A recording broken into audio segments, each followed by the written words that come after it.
श्री राम। आप सभी के हृदयस्थ ईश्वर को वंदन करते हुए गोस्वामी तुलसीदास रचित श्री रामचरितमानस इस ग्रंथ का जो प्रथम सोपान अर्थात बालकांड का जो हम चिंतन कर रहे हैं, सज्जन हो, यह हमारा कथा निरूपण क्रमांक 90। हमने पिछले कथा विभाग में माता सती के हृदय की व्याकुलता और उसके पश्चात महादेव जी के समाधि अवस्था से उत्थान, इस कथा विभाग का हमने चिंतन देखा। माता सती प्रभु रामचंद्र से एक ही प्रार्थना कर रही है कि प्रभु, मैंने आपके चरणों में अब एक ही वस्तु मांगनी है, और वह है कि अगर मुझे महादेव के हृदय में पुनश्च स्थान नहीं मिल पाता तो ऐसा कोई उपाय कीजिए जिससे मैं अपना देह का त्याग कर सकूं।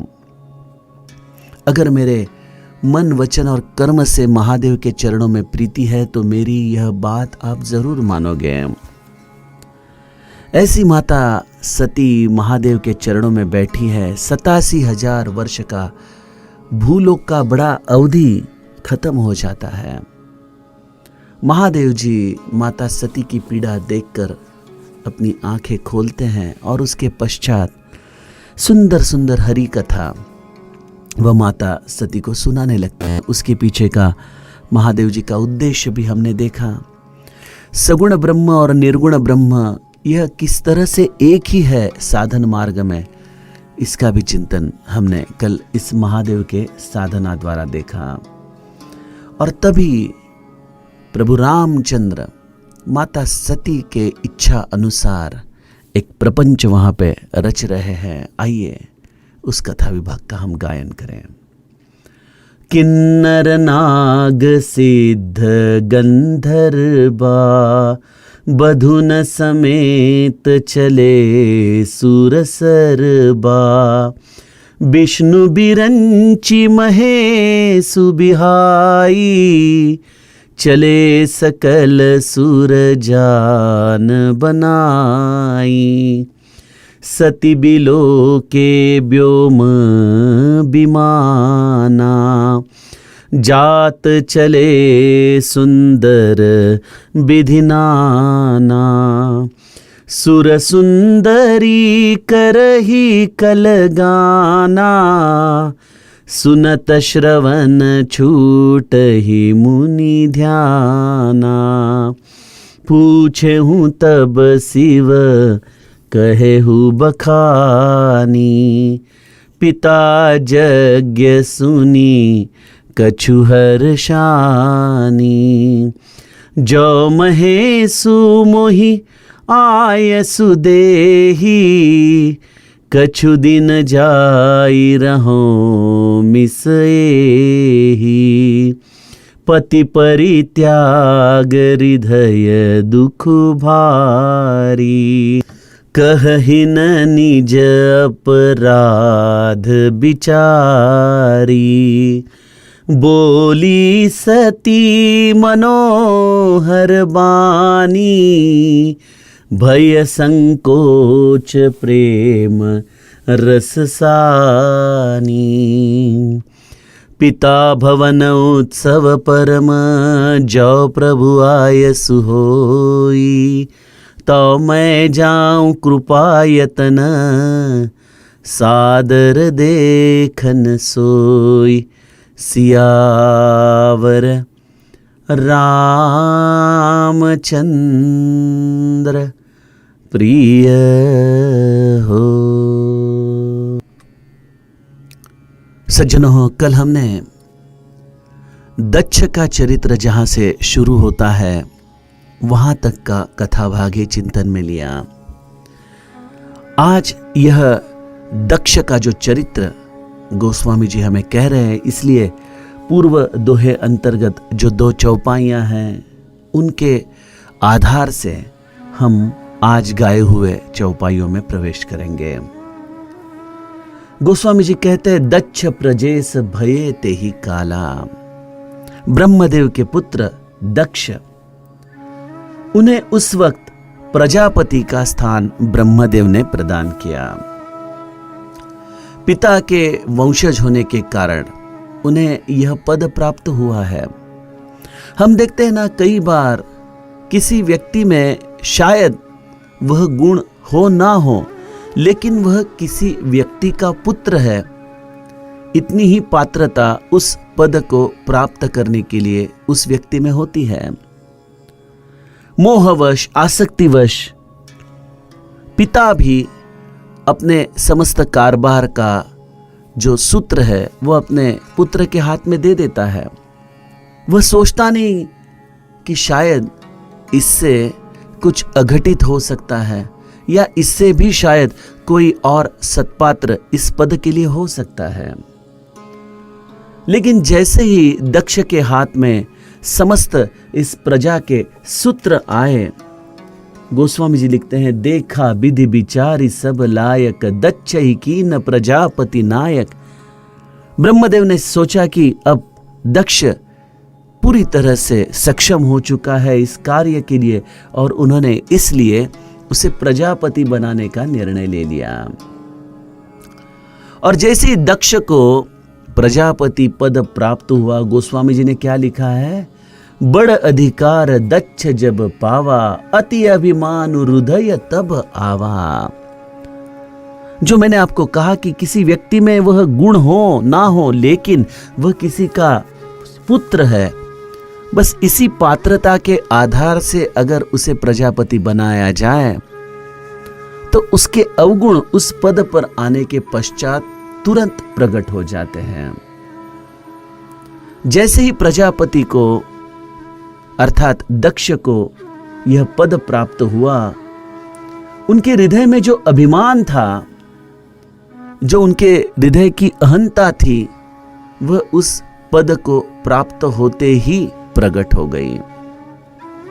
कई बार हम देखते हैं कि कोई साधारण व्यक्ति किसी पद के बिना जब कार्य करता होता है तो बड़ा विनयशील होता है, लोगों से बड़े प्रेम से संवाद करते होता है, लेकिन जैसे ही उसे किसी के करुणावश कोई पद प्राप्त हो तो उस पद पर बैठने के बाद उसके जो सत्य रंग है वह हमें दिखाई देते हैं, जो सच्चे उसके गुणधर्म है वो वहां पे प्रकट होते हैं। गोस्वामी जी कहते कि प्रभुता पाई जाहि मदन आई। ऐसा कौन है इस जग में जिसने जन्म प्राप्त करने के बाद अगर कोई प्रभुता, कोई पद प्राप्त किया हो और उस पद के बाद उसे मद ना हुआ हो। कई बार सांसारिक लोग तो इस मद के वश हमें किसी भी तरह का आचरण करते हुए दिखते ही है। जैसे कोई व्यक्ति साधारण सा है, लेकिन उसे कोई लॉटरी लग गई या कोई कारोबार में अचानक बहुत बड़ा धन लाभ हो गया या उसकी कोई पुरानी प्रॉपर्टी के उसके बहुत ज़्यादा पैसे संपत्ति उसे प्राप्त हुई, तो ऐसी व्यक्ति प्रभुता पाने के बाद कैसे बर्ताव करती है, किस तरह उसके रहन सहन के ढंग बदल जाते हैं, किस तरह से वो लोगों से बड़ी आढ़ता से बात करने लगता है, वह हम समाज में कई बार देखते हैं।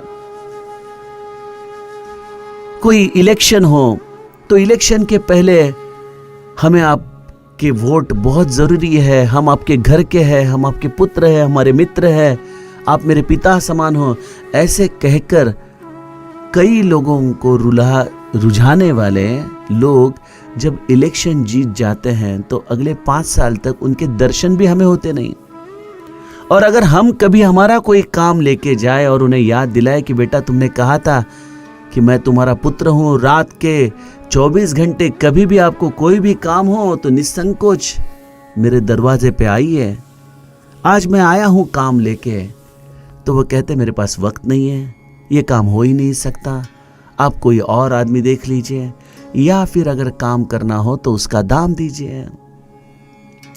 इस तरह से हम इस समाज में लोग देखते हैं, प्रभुता पाई जाहि मद नाही। सुग्रीव को भी प्रभु रामचंद्र की कृपा से किष्किंधा का राज्य मिला, लेकिन जैसे ही राज मिला तो सुग्रीव ने सबसे पहले प्रभु रामचंद्र को दिए हुए वचन को ही भूल डाला। वह राजगादी के इस भोग विलास में भूल गया स्वयं को। और प्रभु रामचंद्र वहां प्रवर्षण पर्वत पर सुग्रीव की राह देखते बारिश में भीगे हुए बैठे हैं, चातुर्मास वहां पे उस प्रवर्षण पर्वत पर बैठकर प्रभु रामचंद्र सुग्रीव की राह देख रहे हैं। अगर सामान्य व्यक्ति भगवान को दिया हुआ वचन भी भूल सकता है तो व्यक्ति ने व्यक्ति को दिए हुए वचन को उसे कैसे स्मरण हो। कई बार हम देखते हैं कि अगर आदमी अमीरी में से गरीबी में आ जाए तो शायद उसके वर्तन में हमें बहुत सुधार दिखाई देता है। उसका अहंकार कई बार ऐसी परिस्थितियों में वो खो देता है। लेकिन अगर कोई व्यक्ति गरीबी में से अचानक अमीर बन जाए तो उसके जीवन का अहंकार हमें कई बार अत्यंत वास्तविक रूप में इस समाज में दिखता है। सुग्रीव के पास कुछ नहीं था, वन में भटक रहा था कई जख्म लेके, लेकिन जिसके प्रभुता के द्वारा उसे किष्किंधा की राजगादी मिली वो भूल गया, अपने मूलभूत गुणधर्म पे वो आ गया। तो सज्जनों, एक उत्तम गुण है अपने जीवन में कि अगर कभी हमें कोई प्रभुता, कोई पद प्राप्त हो तो हमें उस पद का कभी मद नहीं होना चाहिए। हम कभी कृतज्ञ नहीं होने चाहिए, हमें नित्य कृतज्ञ ही रहना है। हमें जो पद प्राप्त हुआ है, हमें जिस प्रभुता की प्राप्ति हुई है, वो केवल हमारे स्वयं की प्राप्ति या स्वयं के कष्ट द्वारा मिला हुआ पद नहीं है। उसमें कई लोगों का सद्भाव है, सत्कार्य है, सहयोग है। इसलिए हमें नित्य सभी लोगों के साथ अत्यंत विनय से चलने का ढंग प्राप्त करना चाहिए। और यह तभी हो सकता है जब आपके जीवन में प्रभु रामचंद्र का अधिष्ठान हो, भक्ति हो। अन्यथा सज्जनों, हम भी उसी तरह से पद के पीछे दौड़ते दौड़ते मद के प्रांत में प्रवेश कर जाएंगे।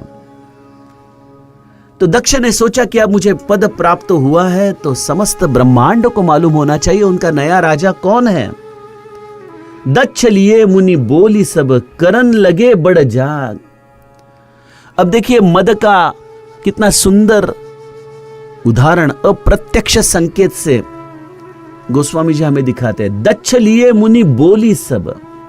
दक्ष ने समस्त मुनियों को अपने महल में बुला लिया और उन्हें कहा कि एक बड़ा यज्ञ चालू कीजिए, मैं प्रजापति बना हूं। सज्जनों, कई बार आध्यात्मिक अधिकारी व्यक्ति भी राजगादी जब ऐसी मद में चूर हो जाए तो वह भी अपने स्वाभिमान को भूलकर उस राजगादी की सेवा करने लगते हैं। हम देखते हैं कई बार राजगादी पे बैठा हुआ व्यक्ति गलत है, वह गलत सूचनाएं दे रहा है, वह गलत बर्ताव कर रहा है। ऐसे समाज के कई सात्विक लोगों को दिखता है, लेकिन वह उसके खिलाफ कुछ भी बोलते नहीं, क्योंकि उनके मन में डर है कि अगर मैंने ऐसा उनके बारे में कहा, यह अगर किसी ने उन्हें बताया तो मुझे मिलने वाली समस्त सुविधाएं बंद हो जाएगी।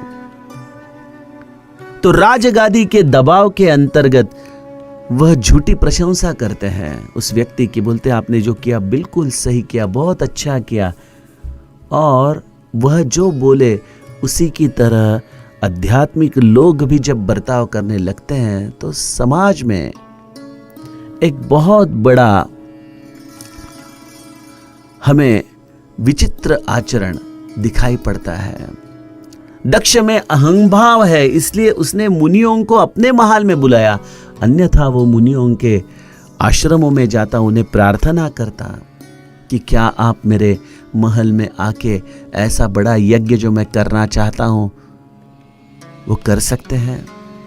देखिए, अब हम आगे जाके जब प्रभु रामचंद्र के प्रागट्य की कथा सुनेंगे तो राजा दशरथ के मन में भी ग्लानि हुई। वह भी चक्रवर्ती सम्राट थे। उन्होंने सोचा कि मेरे घर में कोई पुत्र नहीं है, तो उन्होंने ऐसा कहा, नहीं, जाओ वशिष्ठ को बुला लाओ, मेरे मन की ग्लानि मुझे पूछनी है।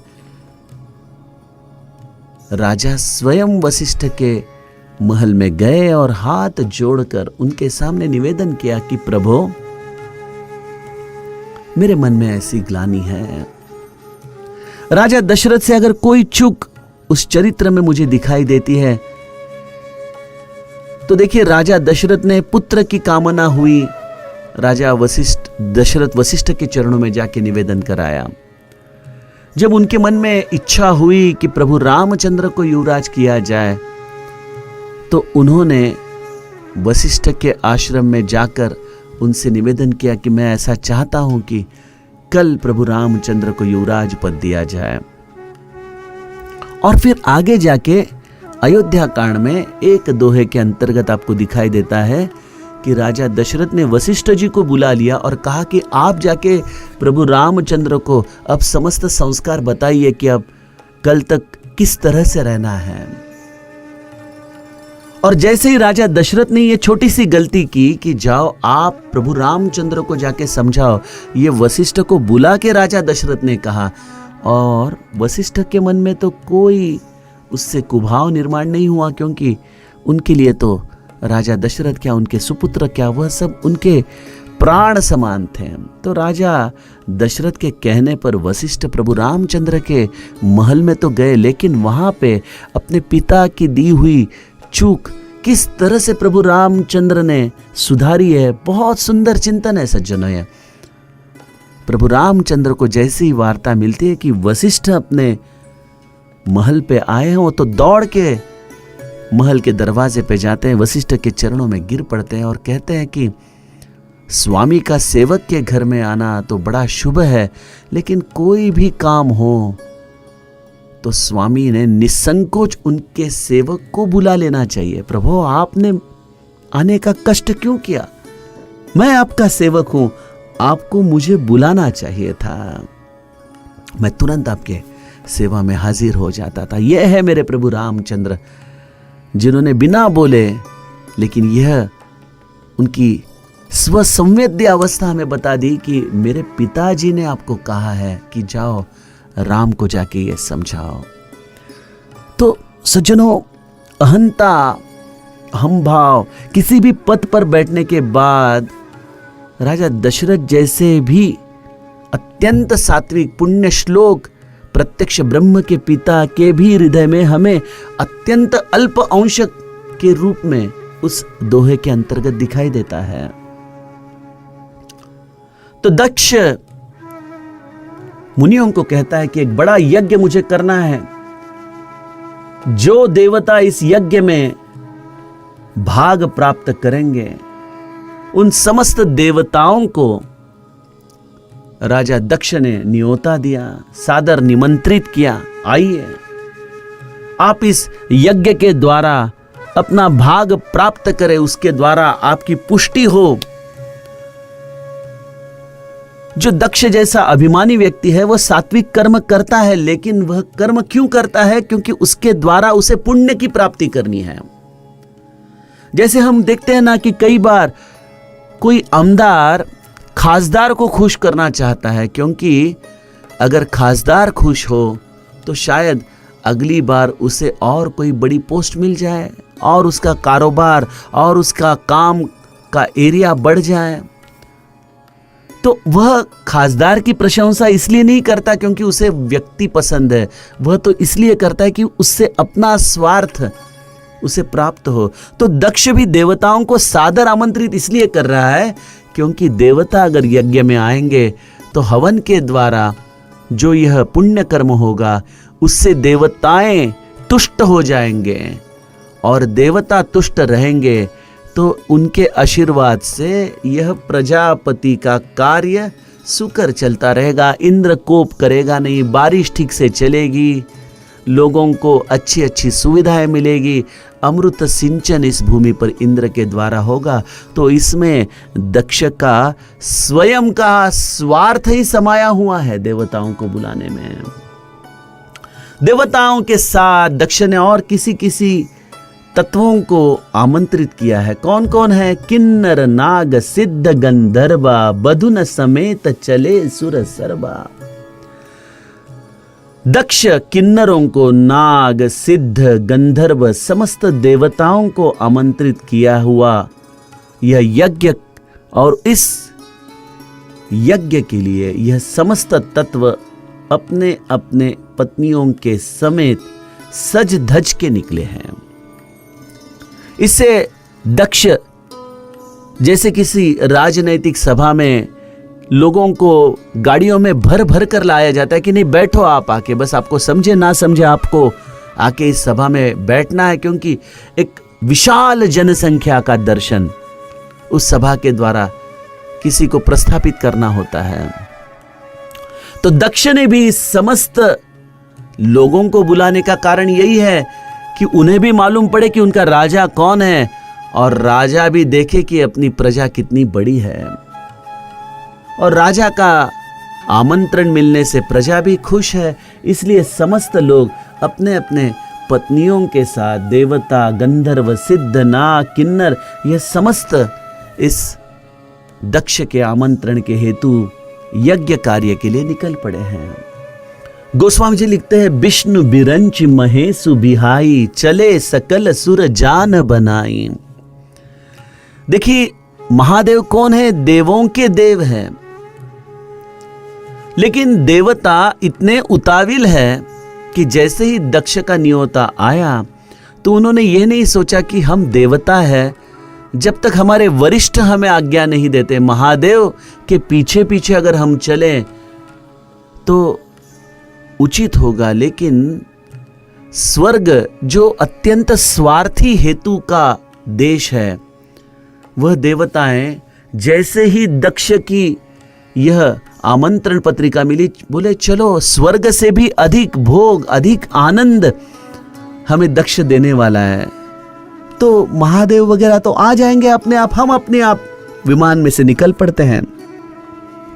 और इसलिए सारे प्रोटोकॉल तोड़कर, जैसे हम कहते हैं ना कि एक विधि निषेध होता है किसी भी कार्य करने का, उनको सबको तिलांजलि देकर यह देवताएं अपना विमान सजाकर, ना उन्होंने विष्णु जी की परवाह की, ना महेश की, और ना ब्रह्मदेव की। उनके आने के पहले ही वह समस्त देवता अपने अपने विमानों में से इस यज्ञ के लिए निकल पड़े।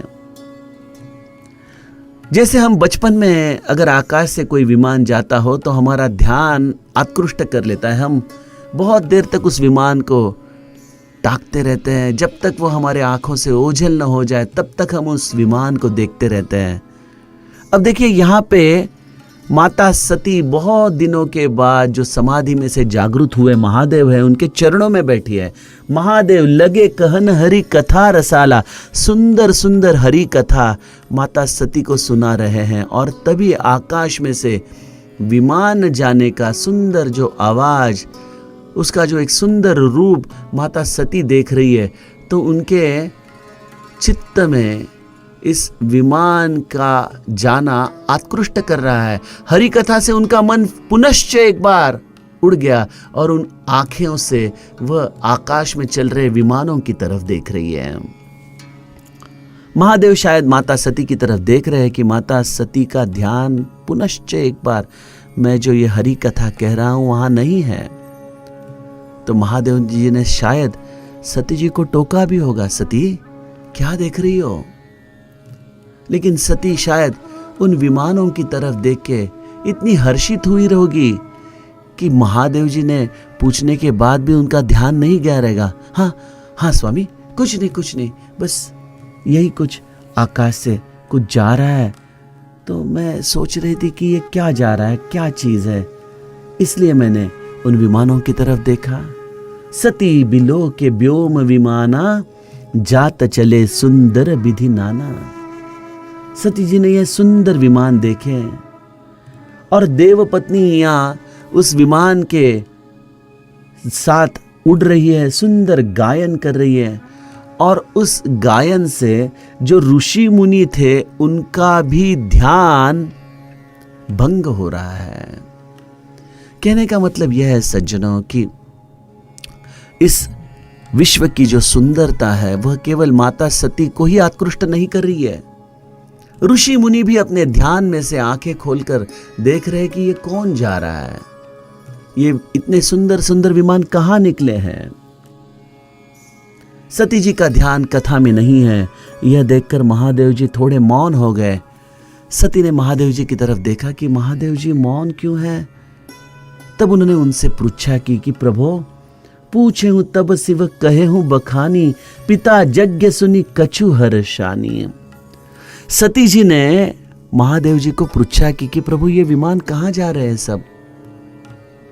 महादेव जी त्रिकालज्ञ हैं। उन्होंने कहा, सती, तुम्हारे पिताजी है ना दक्ष, उनके घर में एक बहुत बड़ा यज्ञ उन्होंने आयोजित किया है।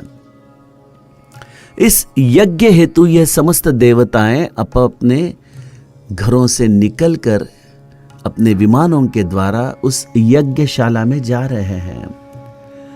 जैसे ही सती ने अपने पिता के घर में होने वाले यज्ञ की वार्ता सुनी, उनका चेहरा खिल उठा।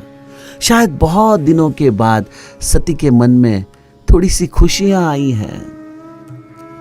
सती को अपने मैके की भी बहुत याद आ रही है। किस तरह से अपने पिता के घर में वो छोटी नन्ही सती बड़ी हुई। पिता की अत्यंत लाडली थी सती, दुलारी थी, बहुत प्रेम करते थे दक्ष उनसे। लेकिन जब सती ने महादेव जी के साथ विवाह करने का निश्चय किया तो दक्ष अपने कन्या से ऐसे रूठे कि बस भूल ही गए। कन्या विवाह करके महादेव के साथ कैलाश में आई। इतनी संपन्नता में जो सती बड़ी हुई, उसे कैलाश में वैराग्यशील महादेव के साथ रहना, उसमें कोई समस्या नहीं थी। लेकिन जब मैके की याद आती तो नेत्र सजल हो जाते। लेकिन महादेव के प्रेम ने उन्हें ऐसा बांध रखा था कि उनके हृदय में कभी मैके जाने का विचार ही नहीं आया। लेकिन जब वह सुनती है कि मेरे पिता के घर में इतना बड़ा यज्ञ है और ऐसे यज्ञ के निमित्त अगर मुझे मेरे महादेव आज्ञा दे कि जाओ सती, आप भी आपके पिता के घर जाके उस यज्ञशाला का दर्शन कर आओ, तो मेरे को कितनी खुशियां प्राप्त होगी। कितने दिनों के बाद मैं मेरे माँ को देखूंगी, मेरे बहनों को देखूंगी, मेरे पिता को देखूंगी, और साथ ही साथ यह अत्यंत जो पुण्यशील यज्ञ होने वाला है उसका भी मैं दर्शन कराऊंगी। हम कहते हैं ना कि थोड़ा मूड चेंज कराओ, मराठी में कहते हैं हवा पालट, थोड़ा स्थान स्थित्यंतर करके घूम के आए तो मन ताज़ा तरोजा हो जाता है। उसी तरह सती सोचती है कि बहुत दुख सह लिया, महादेव जी के इस विरह रूपी वियोग रूपी काल ने मुझे बड़ा छिन्न विछिन्न कर दिया है। सोचती हूँ कि अगर मुझे महादेव जी आज्ञा दें तो मैं भी कुछ दिनों के लिए इस उत्सव में सम्मिलित हो सकूं। तो पिता भवन उत्सव परम, जौ प्रभु आयस होई, तो मैं जाऊं कृपा यतन, सादर देखन सोई। अब देखिए महादेव जी हरि कथा कह रहे हैं। सती का लक्ष्य विमानों की तरफ है और ऐसे विमानों को देखकर उसके मन में पुनश्च विषयों का ही विचार आया। उन्होंने यह नहीं सोचा कि अब मुझे वह गलती नहीं करनी है, बस विमान देख लिए भूल जाओ। अब महादेव जी जो हरि कथा कह रहे हैं उसमें मन लगाओ। लेकिन सती जो यह पातक कर चुकी थी उसके कारण उनके बुद्धि का निश्चय ढल चुका था और उन्होंने हरि कथा में ही व्यक्ति लाकर, विक्षेप लाकर महादेव जी को पूछा कि प्रभु, पिता के घर में इतना बड़ा उत्सव हो रहा है, क्या आप मुझे आज्ञा देंगे? हे कृपाधाम, मैं भी इस यज्ञ को जाके देखना चाहती हूँ। मेरे मन में इस यज्ञ का दर्शन करने की बड़ी इच्छा उत्पन्न हुई है। तो इस तरह से माता सती पुनश्च एक बार हरि कथा से विन्मुख होकर अपने पिता के घर जाने की अनुमति महादेव जी के चरणों में मांग रही है। सज्जनों, देखते हैं महादेव जी माता सती को अब क्या जवाब देंगे। इसका चिंतन हम कल के कथा प्रवाह में देखते हैं। जानकी जीवन स्मरण। जय जय राम।